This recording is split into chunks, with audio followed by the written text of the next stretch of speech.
हरे कृष्णा। मन की उदासी शारीरिक और मानसिक दोनों हो सकती है। देखिए, कोई भी व्यक्ति दुखी नहीं रहना चाहते हैं, सब खुश रहना चाहते हैं। लेकिन ये परिस्थितियां कब आती हैं? जब व्यक्ति पछताते हैं किसी चीज को लेके, या भविष्य को लेके बहुत ज्यादा चिंता करते हैं, या वो सोचते हैं कि जिस काम को हम करना चाहते हैं वो काम नहीं हो पाता है ना। तब उनको दिक्कतें आती हैं और मन में उदासी आती है। जब हम किसी कार्य को करते हैं या गोल सेट करते हैं तो हमें पेशेंस रखना भी ज़रूरी होता है। लेकिन वो हम पेशेंस आज के टाइम में नहीं रखते और सोचते हैं जो भी काम करें उसे इजीली कर लें। अब सेकंड चीज़, किसी चीज़ को पाने की जिद, कि हमको उसको पाना है या उस चीज़ को करना ही करना है। दूसरों से कंपैरिजन करना, तुलना करना, क्योंकि कंपटीशन का टाइम है तो भागदौड़ ज़्यादा है और हर एक चीज़ रफ्तार में है। तो हमें लगता है हम जो भी कर रहे हैं उसको जल्दी जल्दी पा लें। लेकिन उसको पाने के लिए आपको सहनशीलता भी रखनी है, मेहनत भी करनी है। और देखिए, फेल भी होंगे तो हमें खुद खड़ा भी होना है। उसके लिए ये नहीं कि हम एक बार फेल हो गए तो हमने सब कुछ छोड़ दिया और बैठ गए। आगे बढ़ने के लिए हमें ये सब चीज़ें करनी होंगी। लेकिन ये जो सारी परिस्थितियां हैं वो मन में उदासी लेके आती हैं। इससे क्या होता है कि हम डिप्रेशन के शिकार हो जाते हैं और इसका हमारे शारीरिक तौर पे बहुत इफेक्ट पड़ता है, क्योंकि हमारी सोचने समझने की जो शक्ति है वो चली जाती है और हमारे अंदर चिड़चिड़ापन, नींद की कमी, भूख नहीं लगती है, डाइजेशन सिस्टम में कमी आ जाती है, ऊर्जा की कमी हो जाती है और जो हम निर्णय लेते हैं उसमें भी कमी आती है, क्योंकि हम कोई भी डिसीजन ले नहीं पाते हैं, क्योंकि मानसिक तौर पे हम अच्छे से वर्क नहीं कर पाते हैं। जब मानसिक तौर पे वर्क नहीं करते तो हमारा जो बॉडी है वो काम करना बंद कर देता है, यानी कि वो बस जितना आप चलाएंगे, जितना आपका माइंड चलेगा उतना बॉडी वर्क करती है। तो जो बॉडी वर्क करती है वो कनेक्ट होती है हमारे माइंड से, क्योंकि जैसा हम सोचते हैं, जैसी कमांड देते हैं, वैसी हमारी बॉडी एक्टिव रहती है और वर्क करती है।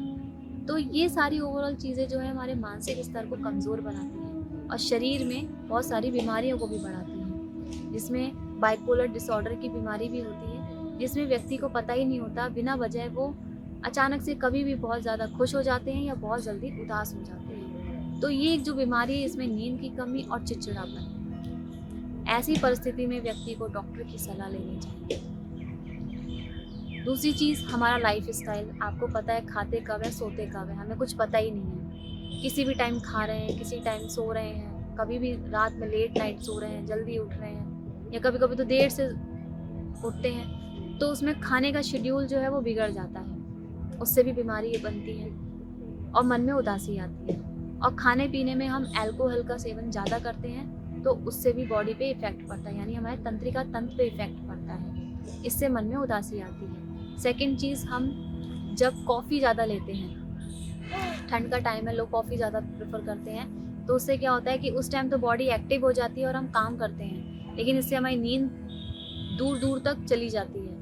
नींद ना होने से बॉडी के फंक्शन अच्छे से काम नहीं करते, रिलैक्स नहीं मिलता है, तो बाद में क्या होता है, मन में उदासी आती है, काम कर नहीं पाते हैं, वो लगता है कि इसको हम कैसे पाएं। तो वो ओवरऑल जो चीज़ें हैं वो मन में धीरे धीरे उदासी लाती है। सेकंड चीज़, हमारे चावल, जो हम चावल खाते हैं उसमें रिफाइंड कार्बोहाइड्रेट होता है, जो हमारे ग्लाइसेमिक सूचकांक को प्रभावित करता है, जिससे मन में उदासी आती है। ये बहुत सारी छोटी छोटी बेसिक चीज़ें हैं जिन पे हम ध्यान नहीं देते हैं और जो हमारे स्ट्रेस लेवल को बढ़ाता है। तो हमको इन सब चीज़ से बाहर निकलने के लिए ध्यान करना चाहिए। ध्यान एक ऐसी प्रक्रिया है जो हमें हर एक चीज़ से, कहते ना, जो सक्सेस तो दिलाती है, क्योंकि जब हम मेंटली, फिजिकली, आत्मिक तौर पे फिट रहेंगे तो हम अपने आप को हर एक चीज़ में इजीली आगे बढ़ा सकते हैं। जब हम ध्यान करते हैं तो हमारी जो मस्तिष्क की जो ग्रंथियां हैं वो तीव्र हो जाती हैं, जिससे अल्फा किरणें निकलती हैं जो हमारे मस्तिष्क को क्या करती हैं, प्रभावित करती हैं और हमारे माइंड को तीव्र करती हैं। तो अल्फा तरंगे निकलने से माइंड तीव्र होता है। सेकंड चीज़, हमारे जो मस्तिष्क की जो ग्रंथियां हैं उनके जो हार्मोन्स होते हैं उसमें मतलब तेज से प्रभाव होता है, यानी कि ज़्यादा क्वांटिटी में रिलीज होता है, तो जिससे मन की उदासी दूर होती है। ध्यान करने से एकाग्रता आती है। एकाग्रता आने से क्या होता है, मन में जो विचार होते हैं नकारात्मक, वो हमारे आने बंद हो जाते हैं और एकाग्रता से मन शांत रहता है, फोकस रहता है। सेकंड चीज़, हम जब श्वास प्रक्रिया करते हैं ध्यान करते वक्त, तो हम ज़्यादा क्वांटिटी में ऑक्सीजन लेते हैं। तो जब ज़्यादा क्वांटिटी में हमारी बॉडी में ऑक्सीजन जाती है तो हमारे मन की उदासी दूर हो जाती है। सेकेंड चीज़, हमको हमेशा अकेले बैठ के अपने लिए टाइम देना चाहिए, बातें करनी चाहिए। और बातें करने से क्या होता है कि हम अपने अवचेतन मन से जुड़ते हैं। अवचेतन मन के जुड़ने से हम अपने जो समस्याएं होती हैं उनका हल निकाल पाते हैं। क्योंकि खुद से बातें करना ज़रूरी होती है, क्योंकि हर समस्या का समाधान हमारे अंदर ही है। और हमें उस टाइम बच्चों के साथ बैठना चाहिए, उनसे बातें करनी चाहिए, क्योंकि उनका मन निश्चल होता है और उनसे बात करने से फेस पे जो खुशी आती है वो अलग ही होती है। उसमें कोई स्वार्थ नहीं होता है। वो जो बातें करते हैं वो हमारे मन की उदासी को दूर कर देते हैं। प्रकृति से जुड़िए, नेचर इतना खूबसूरत है। म्यूज़िक सुनिए, म्यूज़िक में आप मोटिवेशनल जो आप सत्संग होते हैं या कोई भी आपकी स्पिरिचुअल जो भी म्यूज़िक होते हैं आप उन्हें सुनिए, चैंटिंग सुनिए।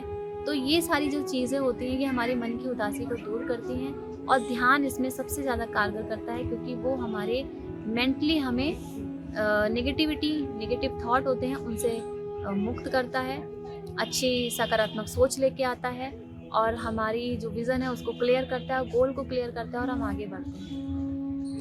नमस्कार, हरे कृष्णा।